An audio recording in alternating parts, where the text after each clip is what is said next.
நீங்கள் பார்த்து கொண்டிருப்பது உங்கள் ஜாஷுவா டிவி. சகல ஜனங்களுக்கும் நற்செய்தி.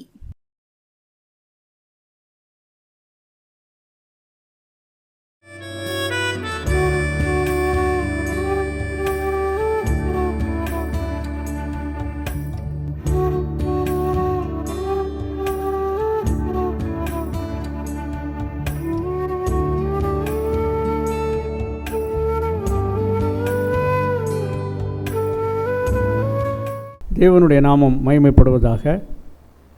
இந்த வேளையிலும் கூட ஜோஷுவா டிவி நேயர்கள் அனைவரையும் சந்திப்பதிலே ஜீசஸ் லவ்ஸ் மகிமையின் நேரம் மூலமாக உங்கள் அனைவரையும் சந்திப்பதிலே பெருமகிழ்ச்சி அடைகிறேன். உங்கள் அனைவருக்கும் சமாதானம் உண்டாவதாக, உங்கள் வாழ்க்கையிலே சந்தோஷம் நிலவுவதாக. தேவன் உங்கள் ஒவ்வொருவரையும் அளவில்லாமல் ஆசீர்வதிப்பாராக. இந்த வேளையிலும் கூட உங்கள் அனைவரையும் சந்திப்பதிலே தேவனுடைய வார்த்தையை உங்களோடு கூட பகிர்ந்து கொள்வதிலே நான் பெருமகிழ்ச்சி அடைகிறேன். தேவனை அண்டிக் கொள்கிறவர்களை, தேவன் பேரில் பற்றுதலாக இருக்கிறவர்களை, தேவனை நம்புகிறவர்களை, தேவனுக்கு பயப்படுகிறவர்களை அவர் எவ்விதமாய் ஆசீர்வதிப்பார், எவ்விதமாய் ஆசீர்வதிக்கப்படுவார்கள் என்பதை குறித்து ஒரு சில வசனங்கள் மூலமாக உங்களோடு கூட தியானிக்கலாம் என்று நான் வாஞ்சிக்கிறேன். ஏன்னா முதலாவதாக ஆசீர்வாதங்கள் நமக்கு கிடைக்கணும்னு சொன்னால் குடும்ப ஆசீர்வாதம் தான் முக்கியம். குடும்பத்திலே ஆசீர்வாதம் இல்லாமல் வெளி உலகிலே நம் ஆசீர்வாதத்தை பற்றி பேசவும் முடியாது, பேசவும் கூடாது. ஏன்னா நம்முடைய ஆசீர்வாதம் நம்முடைய குடும்பத்திலே காணப்படுகிறதா. ஏன்னா 128 சங்கீதம் பார்த்தோமானால் அவருடைய வார்த்தையை நான் நம்பி இருக்கும் பொழுது, அதில் இதோ 4ஆம் வசனத்தை பாருங்கள். இதோ கர்த்தருக்கு பயப்படுகிற மனுஷன் இவ்விதமாய் ஆசீர்வதிக்கப்படுவான். கர்த்தருக்கு பயப்படுகிற மனுஷன் இவ்விதமாய் ஆசீர்வதிக்கப்படுவான். எவ்விதமாய் ஆசீர்வதிக்கப்படுவான்? அதே 122 சங்கீதம் 7ஆம் வசனத்தை நீங்கள் பார்த்தீங்கன்னு சொன்னால் உன் அலங்கத்துக்குள்ளே சமாதானமும் உன் அரண்மனைக்குள்ளே சுகமும் இருப்பதாக. அலங்கம்னா என்ன, அரண்மனைனா என்ன? நம்ம வீட்டுக்குள்ளே சமாதானமும் சந்தோஷமும் காணப்படுகிறதா? அதான் முதலாவது ஆசீர்வாதம். அதாவது எங்கள் தாத்தா எங்கள் அம்மாவுக்கு அப்பா சொல்லுவாங்க, ஓலை குடிசையாக இருந்தாலும் ஒழுகாத குடிசை போதும்ப்பா, கால் வயிறு கஞ்சி இல்லாத சாப்பிட்டாலும் கடன் இல்லாத கஞ்சி சாப்பிடணும்ப்பா. ஏன்னா அதில் இருக்கக்கூடிய மகிழ்ச்சி, சமாதானம், சந்தோஷம் கோபுர வாழ்க்கையில் இருக்காது. இன்றைக்கி எத்தனையோ பேர் எவ்வளோ வசதியாக இருந்தாலும் விரும்பியதை சாப்பிட முடியாமல் இருக்கிறார்கள், விரும்பிய இடத்திற்கு அலைய முடியாமல் இருக்கிறார்கள்.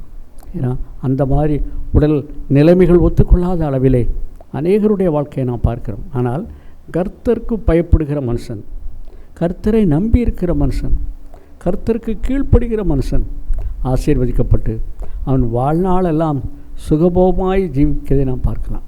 ஏன்னா உங்களுக்கெல்லாம் தெரியும், சுரண்டையில் எழுப்பல் ஜபைக்கம்னு ஒரு ஜப கூடாரம் இருக்குது. நாங்கள் தவறாமல் அந்த ஜபத்தில் கலந்துக்கிடுவேன். ஆனால் அந்த ஜபத்தில் கலந்து கொள்ள காணப்படுகிற ஒரு வல்லமையான காரியங்களை நான் அநேக காரியங்களை பார்ப்பேன். ஏன்னா அதில் தாவீது ஐயான்னு சொல்லி அச்சங்குண்டத்தில் உள்ள ஒரு சாதாரண விவசாய குடும்பத்தை சேர்ந்தவர். அவர் எல்லாரும் மிளகு செடி நட்டிருக்கும்போது அவர் தக்காளி நட்டிருப்பார். ஆனால் அந்த வருஷம் மிளகாய் செடிகள், மிளகாய் வத்தலுக்கு விலை இருக்காது, தக்காளி பழம் கடுமையான விலையாக இருக்கும். இப்படி அவர் ஒவ்வொரு காரியத்தையும் வித்தியாசமாக செய்வார். ஆனால் ஆண்டவர் அவரை ஆசீர்வதிப்பார். ஏன்னா தேவனிடத்திலே காத்திருந்து ஜெபம் பண்ணி தேவனால் என்ன ஆண்டவர் கொடுக்குறார வார்த்தை அடியேன் செய்கிறேன்னு சொல்லி அவங்க செய்கிறதுனால அவங்களுடைய வாழ்க்கை ஆசீர்வாதமானதாக இருக்கிறதை நான் பார்த்து கேள்விப்பட்டு மிகுந்த சந்தோஷப்படுவேன். உங்களுடைய வாழ்க்கையிலையும் நீங்கள் சந்தோஷமாக இருக்க, சமாதானமாக இருக்க, ஆண்டவருக்கு கீழ்ப்படிந்து, ஆண்டவருக்கு பயந்து, ஆண்டவருடைய வார்த்தையை ஒவ்வொரு நாளும் தியானித்து அதன்படி நடந்தீர்கள் என்றால் அதிகாலையிலே என்னை தேடுகிறவன் என்னை கண்டடைவான்னு சொல்லி ஆண்டவர் சொல்கிறார். அதிகாலையில் எழும்பின உடனே எத்தனை பேர் ஆண்டவருடைய நாமத்துக்கு ஸ்தோத்திரம் செலுத்துறீங்க? எத்தனை பேர் ஆண்டவருடைய சமூகத்தில் காத்திருக்கிறீங்க? எத்தனை பேர் அதிகாலையிலே வேதாகமத்தை வாசிக்கிறீர்கள், தியானிக்கிறீர்கள், ஆலயத்துக்கு செல்கிறீர்கள்? கொஞ்சம் சிந்தித்து பாருங்கள். தேவனுடைய ஆசீர்வாதம் எப்படி வரும்? ஏன்னா சங்கீதம் 128 2வது வசனத்தை பார்த்தோமானால், உன் கைகளின் பிரயாசத்தை நீ சாப்பிடுவாய், உனக்கு பாக்கியமும் நன்மையும் உண்டாயிரும். கைகளின் பிரயாசம்னா என்ன? நம்ம கைகளால் செய்கிற வேலையினால் கிடைக்கிற பலனை சாப்பிடக்கூடிய அளவில் பிறரை நம்பி இருக்காமல் உனக்கு பாக்கியமும் நன்மையும் உண்டாயிருக்கும்னு சொல்லி தாவீது சொல்கிறான். பாக்கியவான் பாக்கியவாட்டின்னு சொல்லக்கூடிய அளவில் வாழ்க்கையை நாம் பாக்கியமாய் வாழ்வதற்கு முதலாவதாக நம்முடைய குடும்பத்திலே சமாதானம் தேவைப்பட வேண்டும். ஏன்னா கஷ்டப்பட்டு சம்பாதித்து கடன் வட்டி இல்லாமல் வாழ முடியுமா? முடியும், விசுவாசித்தால் ஜெபித்தால். ஏன்னா மோகனனை சொல்லுவாங்க, துபாய் தேசத்துக்கு போயிருக்கும் பொழுது ஒரு சாதாரணமான ஒரு ஹோட்டலிலே வேலை செய்கிற மனுஷன். அப்போ இவங்க வந்திருக்கான்னு சொன்னோன்னு அவருக்கு அவ்வளோ சந்தோஷம். எல்லாம் பரமாறிட்ட, ஐயா நாங்கள் வந்திருக்கேன் வேலைக்கு, ஆனால் இங்கே ஒரு சட்டம், இவ்வளவு சம்பளத்துக்கு மேலே வாங்குறவங்க தான் அவங்க மனைவியை வெளிநாட்டிலேருந்து கூட்டிகிட்டு வர முடியும், இங்கே விசா கிடைக்கும்னு சொல்லி ஒரு சட்டம் இருக்கிறது. நான் சுமார் ஒரு 20 வருஷத்துக்கு முன்னால் நடந்த சம்பவத்தை நான் சொல்கிறேன் அப்படின்னு சொல்லி சொன்னாங்க. எனக்கு என் மனைவி பிள்ளைகள்லாம் அங்கே இருக்கிறாங்க, எனக்கு கிடைக்கக்கூடிய வருவாயை வைத்து நான் அவங்களுக்கு அனுப்புகிறேன். அங்கே அவர்கள் இருக்கக்கூடிய வருஷத்துக்கு ஒரு முறை தான் நான் போயிட்டு வர முடியும், அந்த அளவுக்கு தான் இந்த நிர்வாகம் என்னை அனுமதிக்கும், அவ்வளோ வேதனையோடு கூட இருக்கிறேன்னு சொல்லி சொல்லும்போது அண்ணன் சொல்லுவாங்க, ஜெபம் பண்ணுங்க தம்பி, ஆண்டவர் பாதத்தில் காட்டுறங்க, சட்டத்திட்டங்களை கூட மாற்றக்கூடிய வல்லமை உள்ளவன் நம்முடைய ஆண்டவர் அப்படின்னு சொல்லி நான் சொன்னேன். ஒரு சில வருடங்களுக்கு பிறகு மீண்டுமாக அதே தேசத்திற்கு நான் போக முடியாத சூழ்நிலை. அதே கடைக்கு சாப்பிட செல்கிறேன். ஏன்னா தமிழ்நாட்டு உணவு வகைகள் அங்கே கிடைக்கும் என்ற நம்பிக்கையில் நான் அங்கே சாப்பிட போகிறேன். ஆனால் அந்த எனக்கு வேலை பார்த்த அந்த மனிதனை காணவில்லை. நான் நாட்டை போய் சாப்பிட அமர்ந்து விட்டேன்.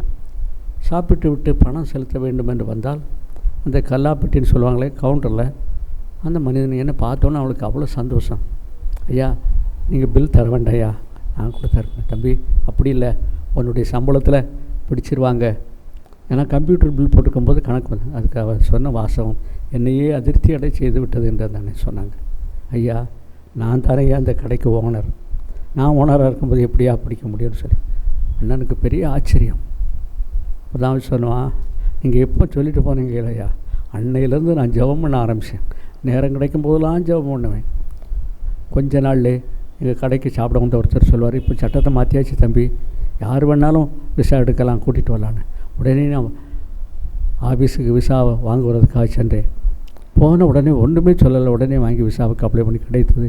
என் மனைவி பிள்ளைகள்லாம் இங்கே வந்துட்டாங்க, நான் குடும்பத்தோடு இங்கே இருக்கிறேன். அதை விடவே பெரிய காரியம், ஆண்டவர் எங்கள் குடும்பத்தை ஜெபம், நான் குடும்பமாக பண்ணுகிற ஜெபத்தை ஆசீர்வதித்து. இந்த ஹோட்டல் முதலாளி அவருக்கு பிள்ளைகள் கிடையாது. கடைசி நேரத்தில் தம்பி உண்மையும் உத்தமும் நேர்மையுமான மனுஷனே, உன் கையில் இந்த கடை நிர்வாகத்தை மட்டும் இல்லை கடையே உனக்கு கொடுத்துட்டு போகிறேன், நீ ஆசீர்வாதமாக இருப்பான்னு சொல்லி கொடுத்துட்டு போனார். இன்றைக்கி ஆண்டவருடைய கிருபையாலே ஆண்டவர் நான் வரும்போது எப்படி இருந்தேன், இன்றைக்கு எப்படி இருக்கிறேன் என்றால் அதுதான் ஆசீர்வாதம், தேவன் கொடுக்கிற ஆசீர்வாதம். குடும்பத்திலே ஆண்டவர் கொடுக்கக்கூடிய ஆசீர்வாதம் வந்து யாராலையும் கொடுக்க முடியாது. ஆனால் நிறைய பேரை பார்த்திங்கன்னா சரியாக இல்லாமல் கடனை வாங்கிட்டு கட்ட முடியாமல் இன்றைக்கி பாருங்கள், எத்தனையோ பேர் கடன் தொல்லையால் தற்கொலை பண்ணாங்க. குடும்பத்தோடு கூட காருக்குள்ளே வச்சு காரை தீ வச்சுட்டாங்க. எத்தனையோ காரியத்தை பார்க்குறோம். ஆனால் கர்த்தர் பேரில் வைக்கிற விசுவாசம், கர்த்தர் கைகளின் பிரயாசத்தை ஆசீர்வதிப்பார். மனுஷர் தயவையும் கர்த்தர் உண்டாக்குவார். நான் அதுதான் சொன்னேன், மனுஷர் தெய்வம் என்பது அந்த கடை முதலாளி, அந்த கடை நிர்வாகத்தை அவர்கிட்ட கையில் கொடுக்கக்கூடிய ஒரு தயவு வந்து ஆண்டவரால் ஒருவரால் மட்டும்தான் கொடுக்க முடியும். ஏன்னா முதலாவது ஆண்டவர் தருகிற ஆசீர்வாதத்தில் பார்க்கும்போது கர்த்தருக்கு பயப்படுகிற மனுஷன் இவ்விதமாய் ஆசீர்வதிக்கப்படுவான்னு சொல்லி நான் வாசித்தோம். எவ்விதமாயின்னு சொல்லும்போது முதலாவது குடும்ப ஆசீர்வாதம், குடும்பத்திலே அவனுக்கு கிடைக்கக்கூடிய ஒரு ஆசீர்வாதம் உலகத்திலே யாருக்கும் கிடைக்காத ஒரு பெரிய ஆசீர்வாதம். அப்படிப்பட்ட ஆசீர்வாதத்தை முதலாவது நாம் பெற்றுக்கொள்ளலாம். ரெண்டாவது குடும்ப ஆசீர்வாதம் வரும்போது ரெண்டாவது பகுதியை பார்த்தோம்னா மனைவி, நல்ல மனைவி, நல்லதொரு குடும்பம் பல்கலைக்கழகம்னு சொல்லுவாங்க. நல்ல மனைவி அமைந்தாதான் தனக்கு வரக்கூடிய வருமானத்தை எவ்வளவு சிக்கனப்படுத்தி தேவையில்லாத செலவுகளை கட்டுப்படுத்தி கர்த்தருடைய பாதத்திலே காத்திருந்து ஜெபம் பண்ணி கணவனுக்கு கீழ்ப்படிதல் உள்ள உண்மையுள்ள மனைவியாக வாழ்கிற ஒரு மனைவி கர்த்தரால் அந்த குடும்பம் பரிபூர்ண ஆசீர்வாதங்களை பெற்றிருக்கிறதை நாம் பார்க்கலாம். ஏன்னா மனைவியை கண்டடைகிறவன் ஜீவனை கண்டடைகிறான். நாம் பார்க்குறோம் ஆதியாகமம் புஸ்தகத்தில் ஆதாம் ஏவாளால் வஞ்சிக்கப்படுகிறான். அந்த தோட்டத்தோட்டே வெளியே வரக்கூடிய சூழ்நிலைக்கு வருகிறான். ஆனாலும் கூட உன்னால் தான் எனக்கு இந்த நிலைமை அப்படின்னு சொல்லி ஏவாளை கடிந்து கொண்டானா? இல்லை ஏவாளை அவன் விரட்டி விட்டானா? இல்லையே. ஏன்னு கேட்டால் மனைவி கனிதரும் திராட்சை கொடிய போல அவள் இல்லாமல் இந்த உலகத்தில் எந்த மனிதனாலும் அவனுடைய வாழ்க்கையில் ஒரு நிம்மதியான வாழ்க்கை, நிரந்தரமான சுகமான ஒரு வாழ்க்கையை பார்க்க முடியாது. ஏன்னா நம்ம பார்க்குறோம், மனைவி தன்னில் தானே அன்பு கூறுகிறார். மனைவி அமைதியாக இருப்பாள். பாருங்கள், அவள் பிள்ளைகள் எழுப்பி அவள் பாக்கியவதி என்பார்களாம். பிள்ளைகள் பிறந்தவங்க பிள்ளைகள் பெரியவங்கள் ஆகும்போது, ஏமா நீ பாக்கியவதி, இந்த மாதிரி ஒரு பாக்கியமான ஒரு மனுஷன் இந்த உலகத்தில் பார்க்க முடியாதுன்னு சொல்லக்கூடிய அளவிலே பிள்ளைகள் பாக்கியவதி என்று சொல்லக்கூடிய அளவிலே பாக்கியம் பெற்ற ஒரு மனைவியாக நல்லதொரு பெண்மணி இருப்பாள்.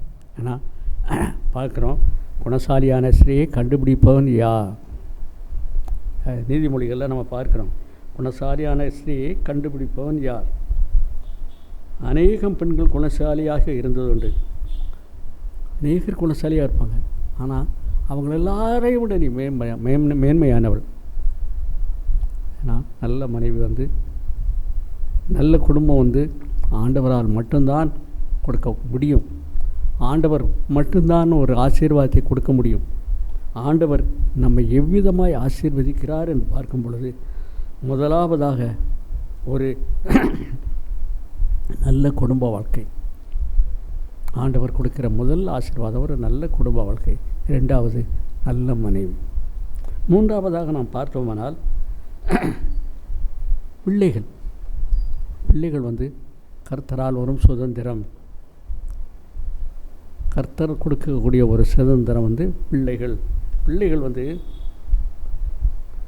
ஆபிரகாமுக்கு, ஈசாக்கு, யாக்கோபின் தேவன் 3 பிள்ளைகளும் பிள்ளைகள் கர்த்தரால் வரும் சுதந்திரம்.